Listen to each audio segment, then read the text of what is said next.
Hai, halo dan halo, apa kabar semuanya teman-teman netizen dan sahabat semuanya. Ada hal yang wah heboh, lebih menarik dan mungkin membuat kita semakin pening ya. Ini terkait dengan ijazah Jokowi yang beberapa tahun yang lalu ini sudah viral dan sekarang viral lagi begitu ya.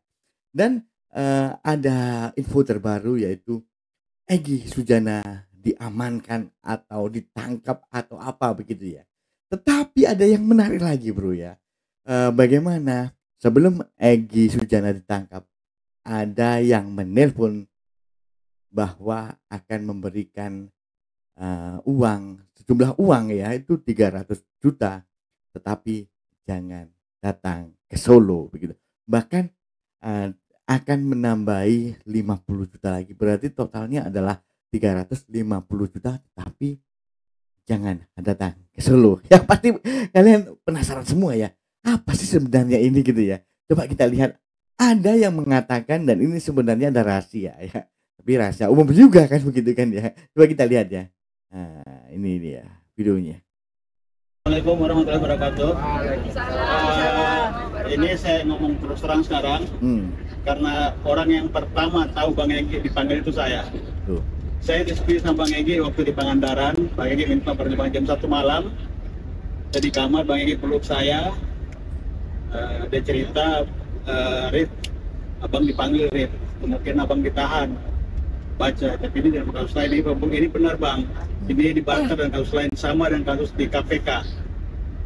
Dan akhirnya jadi pertimbangan kamu gimana Rif? Saya bilang abang nggak usah berangkat. Saya tanggung jawab masalah ini Bang. Saya bilang gitu kan. Ya, saya cerita masalah malam itu. Memang ada orang telepon saya jam 12 malam. Dia mau kasih 300 juta. Jangan berangkat ke Solo. Ya kan, saya masih merenung di kamar sebelah. Jam 1 saya dikabarin lagi. Saya bilang nggak bisa Pak. Ini sudah isu nasional. Tidak bisa saya bilang gitu kan. Kita harus tetap berangkat. Ini saya ngomong jujur sekarang ya. Karena kita sudah pernah sangat pilih berhasil. Terus jam 1 saya ditelepon lagi. Bang, Bapak tambah 50. Saya bilang tidak bisa. Gitu kan. Saya terus karena saya kamar sama Bang Egy connecting.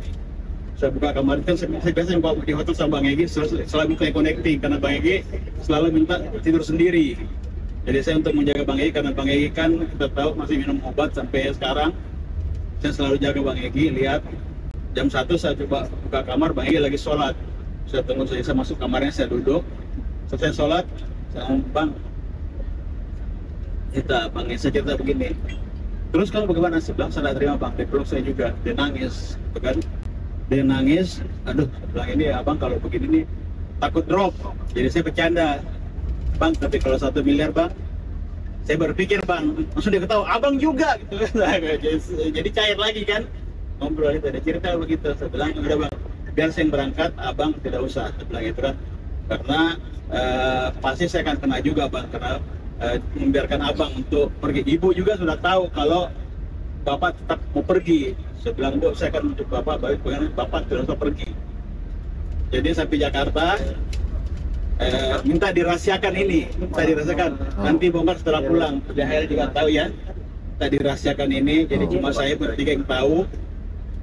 Dengan Bang Ajam juga cuma suratnya tidak buka, saya buka surat itu. Jadi sejaga rahasia ini sampai kita berangkat. Karena kenapa saya jaga rahasia ini?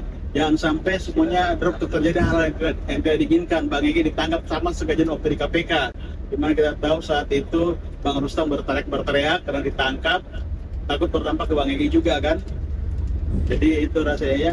Nah alhamdulillah kemarin malam ibu telepon saya juga, Rip sama bapak. Saya bilang tidak Bu, bapak memang dari semalam HP-nya tidak aktif. Nah saya kemarin di mobil kalian lihat saya merenung setengah mati kan. Saya sedih sekali karena Bang Egy biasanya kalau hati saya tergetar, Bang Egy ada apa-apa. Sudah berapa kali saya pernah tidak enak, Bang Egy di rumah sakit.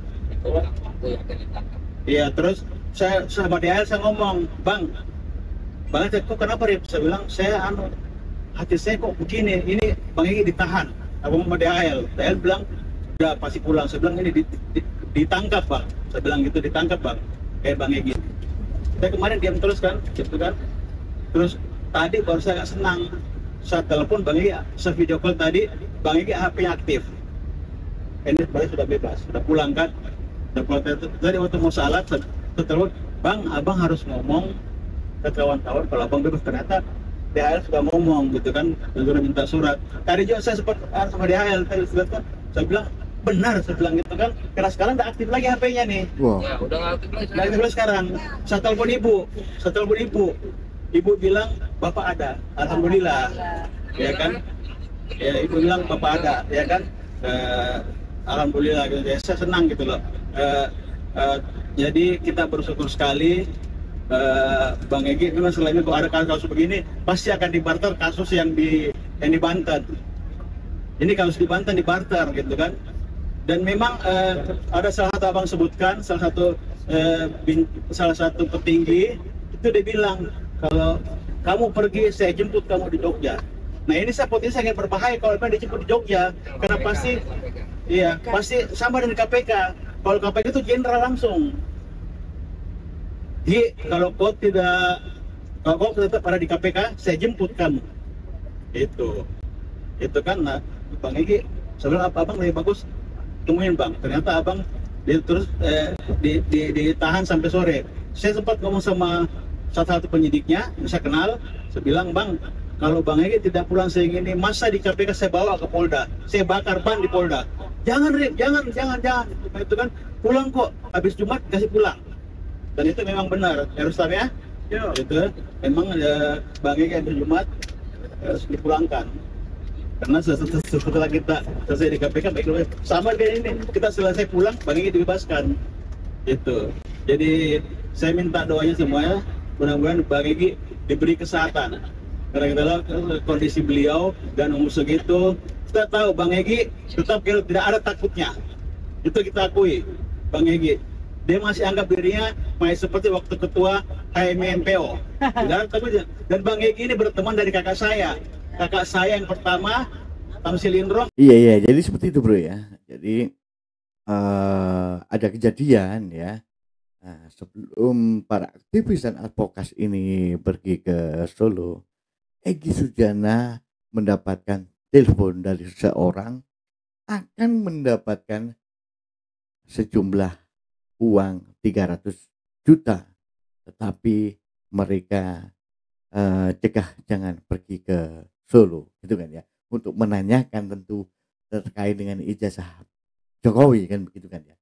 Bahkan beberapa selang kemudian ditambahi dengan 50 juta, jangan pergi ke Solo. Itu benar sekali bro ya.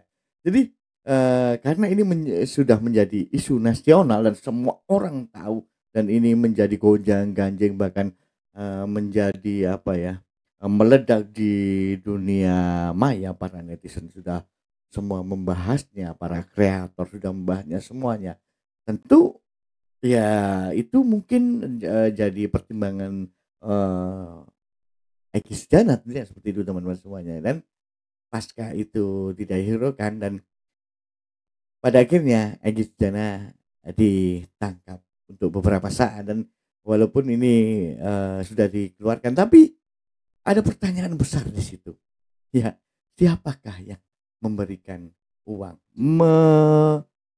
memberikan uang untuk teman-teman siapa ini, para aktivis dan advokat ini jangan datang ke Solo dan diberikan uang 300 juta maksudnya kan, dan ditambah 50 juta.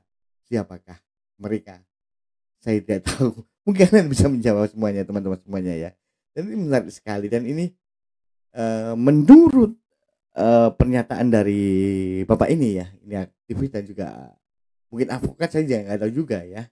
Tapi yang jelas dia skeptis dengan ijazah ya, keaslian ijazah Jokowi. Dia menyatakan seperti itu teman-teman semuanya ya. Bagaimana menurut kalian semuanya?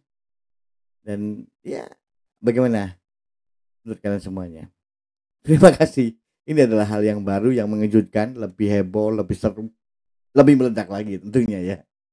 Dan ini disampaikan pasca para aktivis dan advokat ini pergi ke Solo terkait dengan silaturahmi datang ke Pak Jokowi. menanyakan terkait dengan ijazah, dan tentu kalian sudah tahu beritanya tadi, bagaimana Pak Jokowi menyatakan bahwa, bukan kewajiban Pak Jokowi untuk me apa, memperlihatkan ijazah dia, begitu kan ya. Tetapi itu bukan kewajiban, tetapi untuk para wartawan dia menunjukkan, tetapi jangan difoto. Itu juga pertanyaan besar. Ada apa ini sebenarnya, begitu kan ya? Ataukah ini jebakan, jebakan dan jebakan? Ataukah ada yang akan menjadi Bambang Tri atau Gus Nur yang kedua? Kita juga nggak tahu juga.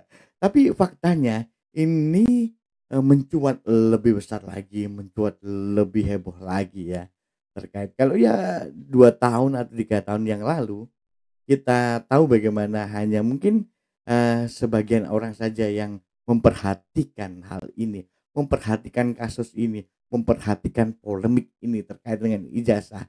Tapi saat ini sebagian netizen, sebagian besar masyarakat sudah, apa ya, pengen tahu ya, jadi kepo dengan hal ini, begitu. Bagaimana teman-teman semuanya?